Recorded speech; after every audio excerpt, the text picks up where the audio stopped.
So when I first got connected with Safe Haven, every day was just about survival at the most basic level. There wasn't space for other things. There wasn't space for growth. It was like barely existing. I think we grow up assuming that what we see in front of us is what there is and that that's normal or healthy. But when you are made aware of what healthy actually looks like, that's a game changer. Safe Haven's impacted my life in a number of ways, but the biggest thing I could say is that they walked with me through the hardest of hard times and led me to this place where now I'm out and thriving and able to help others. Statistically, we know when you're in any gathering of any size, you're with survivors. We are part of a greater movement of people that want to see the end to violence and abuse and exploitation. We aren't just a crisis response agency, but we are a facilitator and catalyst to hope and the next season for people. And so that means we have a commitment to move people into a season where they're thriving.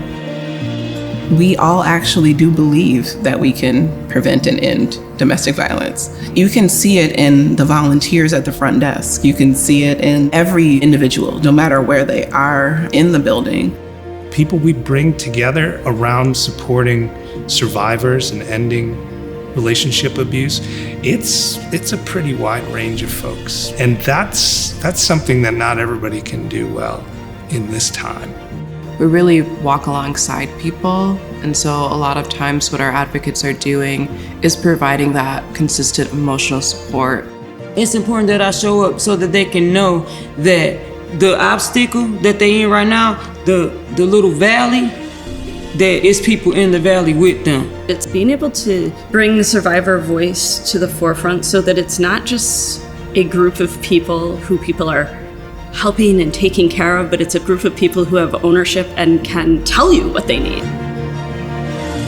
For Michael and I, as preventionists, we're concerned with the upstream. My work is focused on building an institute focused on prevention for folks in different organizations that could become leaders in their communities and help to join with us to really work to prevent and end domestic violence.